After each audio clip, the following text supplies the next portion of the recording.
All right, welcome in everybody to another episode of Don't Call This a Podcast. I'm your host Ryan McLaughlin.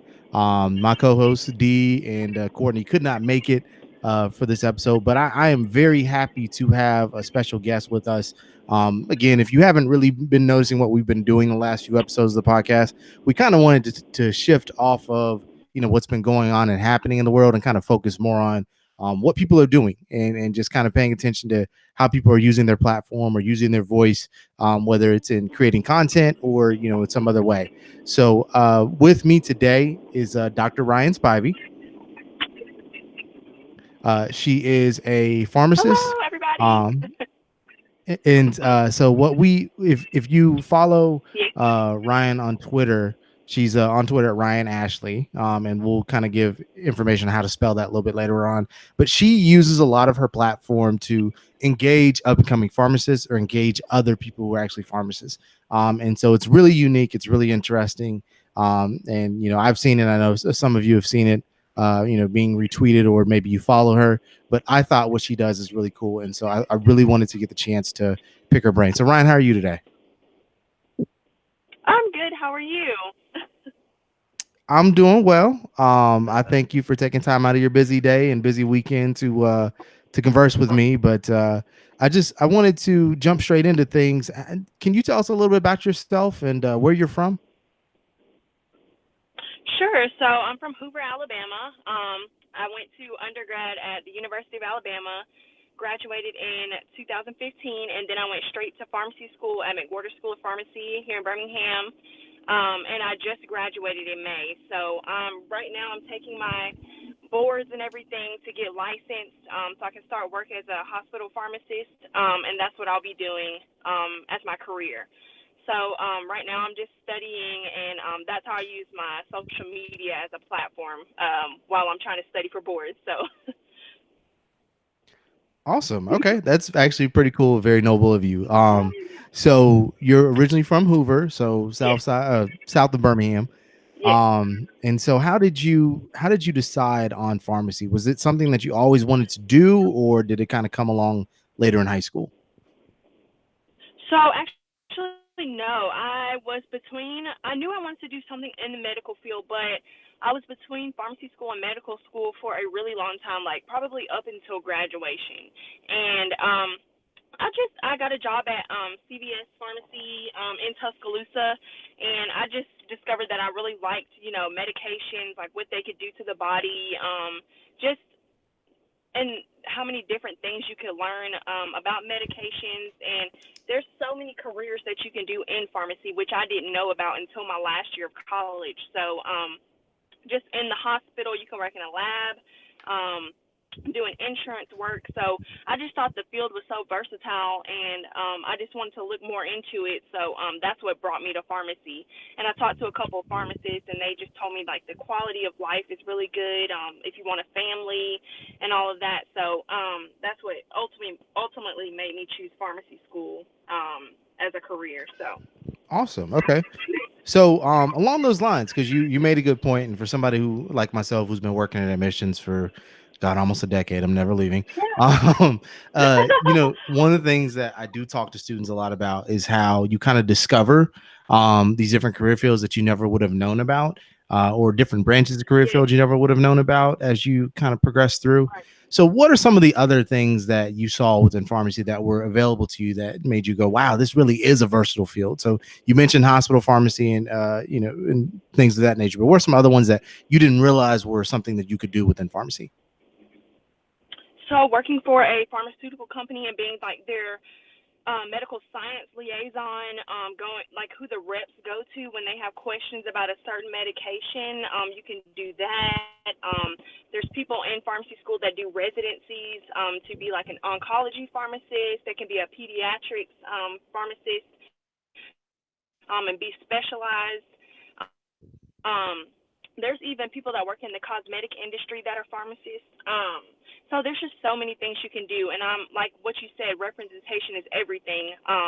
So that's one of my goals is to get people to see all of these different fields and see all of even outside of pharmacy, like I started a page. That's what got me into social media. Is I started a page on Facebook called Minorities in Medicine, and I just had people in the healthcare industry or students comment what their career was, how they got into their career, and any tips that they would give to undergrad students looking to get into healthcare. So that's what started that, and then it transformed into an Instagram where I featured different healthcare professionals. It's called Minorities in Med, because I believe representation is so important, and especially in our community, because a lot of people only see like doctors and lawyers. They don't know that we can be occupational therapists, physical therapists, pharmacists. You know, they don't even know that these careers are out there until, you know, Black people step up and show that this can be done, you know. So I thought it was important to showcase that. Yeah, I think you make a great point there, and one of the unique things about what I've seen you do is using your Twitter platform to help others study. And so, as you mentioned before, you are studying for your boards, and Yeah. so you've taken that time out of your day and out of your schedule to flip that back. So, you mentioned the Instagram account. What made you decide to use your Twitter platform in that way? So I noticed like a lot of pharmacy students were starting to follow me, and I a lot of younger pharmacy students, and it just sparked my interest. Like maybe I can, there's some way I can get them involved in this, you know, in my studying regimen. So that's what started it, and then it transformed into, you know, now nursing students and medical students are commenting on it, and I thought it was a great way to bring these professions together, because although we're in the healthcare field, all of us, we don't know what each profession does. Like I have no clue sometimes what nurses do. They don't know that we have to know all this stuff about medications, and all the stuff that we have to know every day. So it's a great way to, you know, combine all of these professions and get other people. It's a way to advocate for my profession, because it gets people to see like, oh, maybe pharmacists, like maybe we don't just, you know, count pills and stick labels on bottles. You know, maybe we do have to know a lot of these things that they don't think we have to know. So I think it's a way to, you know, not only bring all these professions together, but you know, promote my profession So to other people. I'm assuming you've done your own end of academic research. Have you been involved in any in your tenure? So I've done academic research in undergrad, but none directed towards pharmacy. In pharmacy school, we have to do a paper, which is called a capstone paper, which encompasses like all of our research for the 4 years. So mine was on. I have a passion for addiction and recovery, so mine was on free needle exchange and the rates on hepatitis and HIV. So that was one of my projects. But yeah, I'm not really big into lab work and research, but I do just because there's a lot of statistics involved and, you know, math. But I do like passion projects like that. I love stuff like that. So Okay. that was what I did. Well, let's kind of journey down that path if you don't mind. You mentioned that rehabilitation and addiction was one of your passions. Yeah. Is that take me through? So when you're an undergrad and you're deciding, I don't know if I want to do medicine, I want to, I don't know, if pharmacy is maybe a good option. I don't know what route I want to go. Hmm.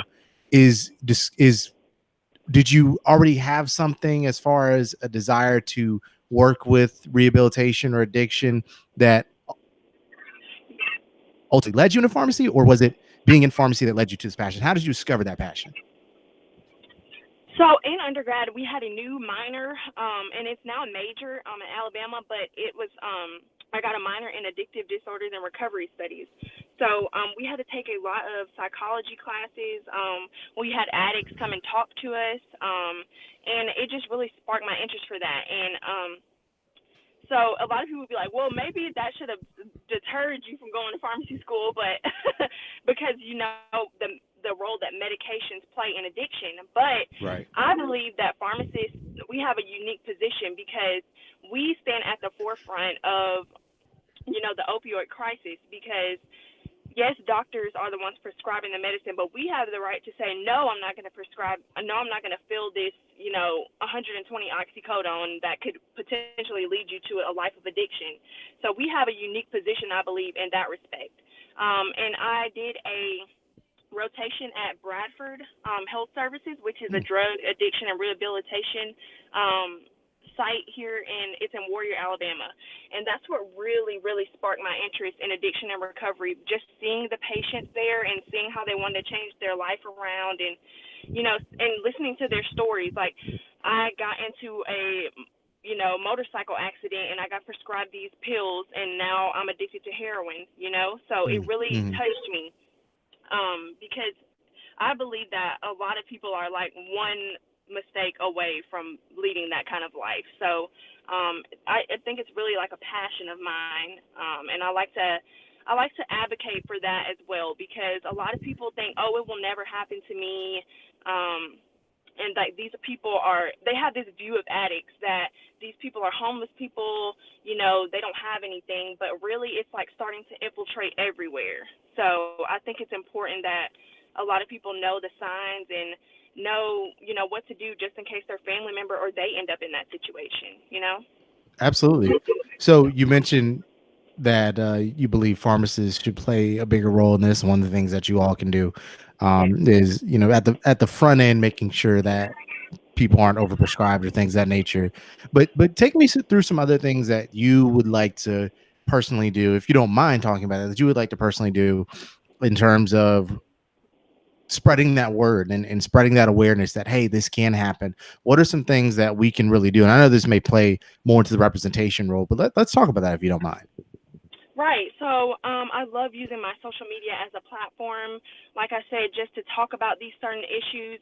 Pharmacists, we are able to prescribe, give naloxone, which is a opioid reversal med, rescue med for addicts. And so we have a unique position in that respect. I think that it's important that we speak up on these issues, because it's not just doctors, it's all healthcare professionals that play a role in this, even nurses, physical therapists. Like, we all have a role in the opioid crisis. And I think it's important for all of us to speak up and use our platform, because it's been, silent for too long at this point. And Alabama is the number one opiate prescribing state. So I think it's important that we all speak up about it at this point.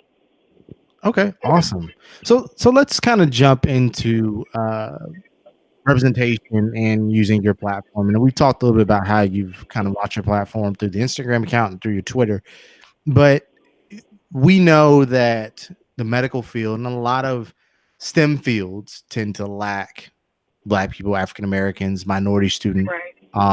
We have a growing number of women that are entering these fields, but it's still not where we would like it to be. So let's talk about that a little bit. What are some things that we can do, both as people, as you, as somebody in the medical field, somebody like me who's in higher education, and just everyday people as they interact with young men and women? What are some things that we can do to help with the representation factor? Because I guess to start things off, what's the biggest void that you see within your field in terms of representation? Is it a lack of women? Is it a lack of people of color? What is it to you? I think it's lack of people of color. In my class of 140 people, we had about 10 Black people, if that. So, Wow. yeah, so it was half and half of men and women, but we had 10 Black people. So, I definitely think it's minorities. And of course, you're seeing all this stuff in the media about Black women have a higher rate of dying while giving birth. And I think that's because we don't have enough Black women or Black people, to advocate for us and to speak up for us. Like, we don't have enough of us in the healthcare field to, like, until we start changing the face of medicine, it's going to continue to happen. So I think it's essential for us to infiltrate healthcare. And just, I think the most important way we can do that is to be mentors, because if younger Black people don't see a way for them to, do it, then they're not going to. I remember going to an advising meeting in college, and the lady basically told me there's no possible way you're going to get into the healthcare field. She said your GPA is too low. I remember walking out of that meeting feeling so defeated, but she never offered me any solution. She never was encouraging, and I think a way that we can step in and say, hey, I did it. Maybe my GPA wasn't where it was supposed to be, but these are the steps on how you can still get into school. So I think it's important for us to come up with solutions instead of discouraging people. And I think that is the way that we will effectively infiltrate the healthcare field, because we are trying. I mean, every year I believe there are more Black people becoming doctors, becoming pharmacists, but it's slow, and I think we need to accelerate it a little bit more. Do you think finances play a barrier in that a little bit? I know you touched on a couple of discrepancies, but do you think finances play a barrier in that Oh yes, situation? oh yes. Oh yes, I have people asking me all the time, how did you afford pharmacy school? And I hate to tell them loans, but that's what I had to do. And a lot of people don't know that. They say my credit is bad. Like, I don't know how I could get a loan. Like, my parents don't have any money. And that's something else that I talk about on our page, because in pharmacy school and in any professional school, you can do what's called a grad plus loan, and that's what a lot of people that I not a lot of minorities do that loan to get through school. But a lot of people don't know that exists because they see the number of the amount that school costs, like $250,000+, and they're like, oh, there's no way I could possibly afford that, and so they don't even try. But it is a daunting number, but it's not impossible to pay back. Is my point. It with help and like with these programs, I think it's possible. I think that's an excellent point. Well, so as you kind of traverse through and you're working on your boards, things of that nature, what helps you through this process? And I know you share the study process on social media, but what kind of helps you through it? Because actually, let me back up some. Take us through, for those of us that aren't medically inclined or aren't going on the professional side of things. Explain to us what the board's process is and what you're doing to kind of put yourself through that. Yeah, so we have to take two tests to be licensed. So we take what's called the NAPLEX, which is a 250 question test. It's like 6 hours. So we take that first, and well, we don't have to take it first, but we take that and then a law test for whichever state you're going to be licensed in. So I'll be taking the NAPLEX and then the Alabama law. So I'll take the NAPLEX on June 18th, and I'll take the law on July 1st. So right now I'm just preparing for that. They give us this book. It's like a textbook, honestly. And the study plan I'm on right now, I do like 2 to 3 chapters a day. And that's basically what I use when I go on Twitter and I do those questions. Basically the people on Twitter are going through the chapters with me. Because um, so it not only, I feel like it not only helps them, but it helps me reinforce the material as well. So it's a big help to me, just because that's the way I learn, is to teach. So that's my learning style, and so it helps me to learn as well when I do those questions. That's good. I was going to ask you if that helps you retain information. Obviously, Yes, so if that's something that you constantly do, yes. but that's great. Okay, so when it comes to, let me just ask you about some of the peers that you had in some of your classes. You mentioned of the 140 that was in your class, there were only 4 of you that were black, or no, 10. I'm sorry, 10. 10, 10. Mm-hmm. 10 that were black. I think the number 4 came to mind because I think I may know 3 others that were in that program, Oh, really? but they may be a year before you. I'm not sure. Either Oh, way, okay. but we could talk about that off Yeah. air. But what are some of the other passion projects that you saw some of your colleagues run into, and have you found a way to maybe integrate what you're wanting to do with some of their ideas? Yeah. So I have a classmate, and she was the president of, so we have a organization which was called SNAPA, and basically the mission of the organization is to serve the underserved. So she was the president of that organization, and she was also on the national board. So just watching the things that she did really inspired me, because she would go to Perry County, which is in the Black Belt. It's for people that don't know what that is, and it's an impoverished area in Alabama. So to go to the Black Belt, do health fairs. We would do health fairs here, take blood pressure, blood glucose, check people's medications, make sure they were on the right medications that they were supposed to be on. And so that really just inspired me to get out into the community. We would go to homeless shelters. We go to First Light sometimes and do health fairs there. So yes, that's a passion of mine, is just doing health fairs. I was the mental health chair of that organization, which mental health is also a passion of mine, and we do Equal Access Birmingham, which are clinics that we do every week, and the mental health clinic was every month. So the patients that could not afford to see a primary care doctor, they would come to these clinics, and that's where they would get all of their mental health meds, like for depression, anxiety, any mental health problem that they had, and they would get to see the doctor, they would get to see the pharmacist. Us as students, we would talk to them about their medications and, go through history and physical with them, which was great exposure for students because we really don't get to get out into clinicals and all of that until later, like second and third year. So it was great exposure for me, and it really like works on your empathy, like with patients that don't have certain things, and it just it was a really big passion of mine in pharmacy school. So yes, all of my classmates, they were doing great things, and she's now going to do a residency at the VA in Florida. So Oh, okay. she's really inspiring. So Awesome. all of my classmates are really inspiring in the things they do. So it was great. Getting to know them, and they really kept me afloat in pharmacy school. That's another point, is just leaning on your classmates, your minority classmates. Even though there was only 10 of us, like we kept each other grounded. I don't think I could have made it through the 4 years without them, because we had a lot of, not only was school hard, but we had a lot of racial issues in our class. Mm. That really could beat you down if you don't have a good support system. And they were that for me. So just being in Alabama and just being around these types of people, but they really kept me grounded and reminded me that there are good people out here. So Right. Well, if you don't mind, because I know these experiences could be tragic. We were both, black professionals in two different worlds, but still black professionals in majority white spaces. If you don't mind talking about some of those experiences, some of those things that happened, and how more importantly, your classmates were there for you. If that's something you don't want to talk about, you don't have to. But if you don't mind, would you like sharing some examples of things that happened?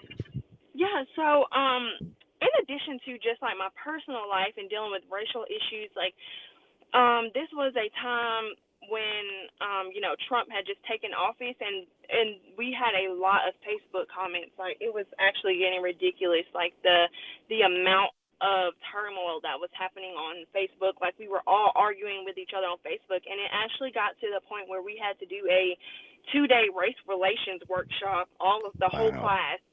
It had gotten that bad. So Wow. um so in which I it was okay in the sense that it showed really people's true colors, but it really disappointed me. The things that people were saying, like, why can't we use the N word, and stuff like that, which is really Oh disheartening. boy. And are you sure you're not imagining the racism? Like, are you sure that people are actually racist? And we had to give actual examples. And it was just really disheartening, some of the things that people were saying to us. And that's why I had to use them, like, to lean on, because I honestly would not have made it through the 4 years without them. Like, just imagining because I came from Alabama, so going to Stanford, which is a, white Christian school. Alabama was a, predominantly white institution, but Stanford was, another level. Like there were even less black people. Not seeing that many black people on campus.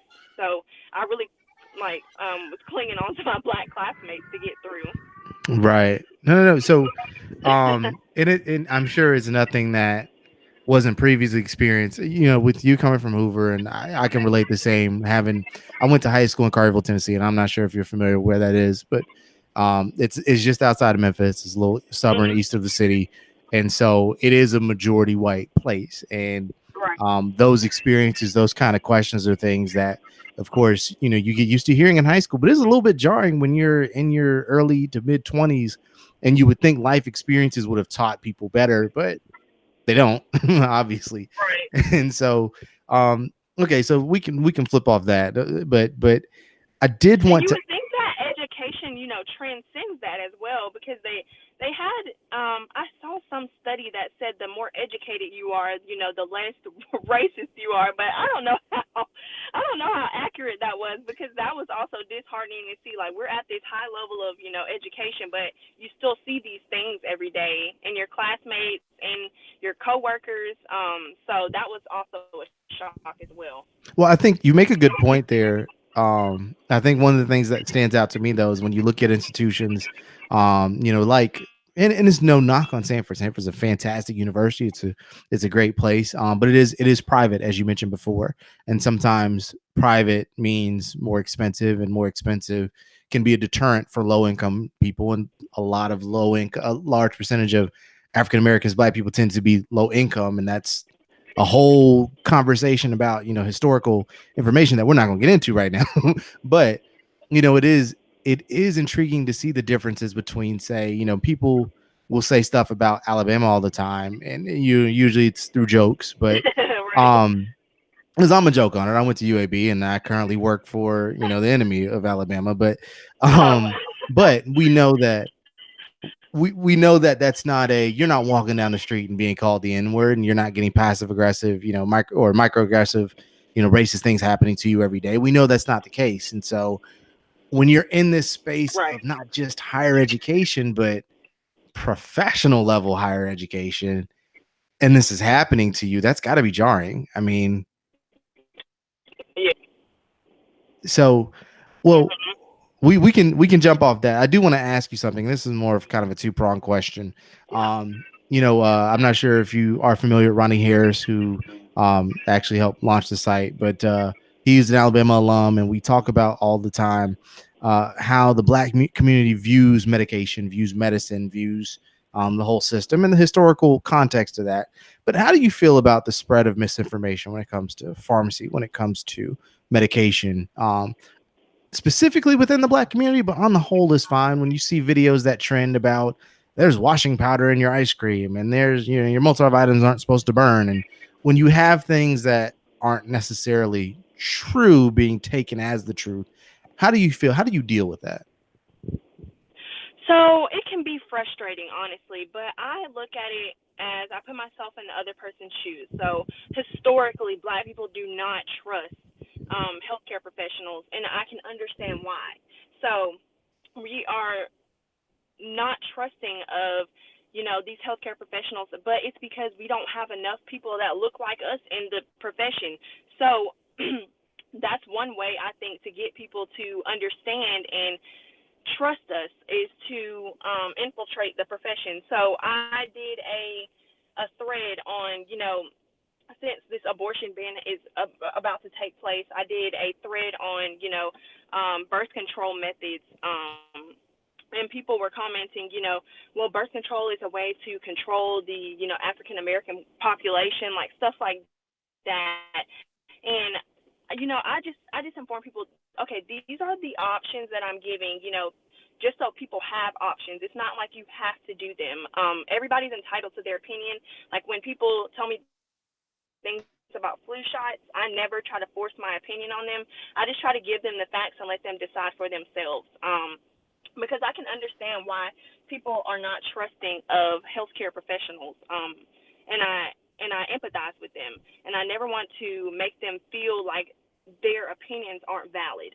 So I just try to present the medication facts, and let them do what they want with them. Awesome. That is so awesome. Dr. Ryan Spivey. You can find her on Twitter at Ryan, and it's spelled Ryanne, Ashley, and it's Ashleigh. Is that correct?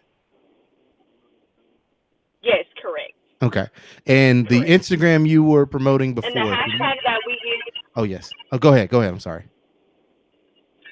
Oh, the hashtag that we use is studying with Ryan. If you just want to search the hashtag and go through the study questions, and yes, the Instagram is minorities in med, and the Facebook page is called minorities in medicine, preparing tomorrow's leaders in healthcare. I'm writing that one down. Give me a second. Preparing tomorrow's leaders in healthcare. Okay. Yes. Well, Ryan, I thank you for your time. I know you're busy. You're on the road, it sounds like. Oh, it's fun. It's Um, fun. I but had a great time. Thank you so much for inviting me. you're welcome. Is there anything else you want to plug? Anything else you want to talk about before you head off? Anything you want to say? No, that's all. I'm always available if people want to DM me, any aspiring students. If anybody wants to DM me, I'm always open to talk. I talk to anybody, on if you want to get into pharmacy school, if you are a pharmacy student, I'm always open. My DMs are open on Instagram and Twitter. Awesome. Ryan, thank you so much. Have a safe journey to your destination, and we will talk to you soon. Thank you so much, Ryan.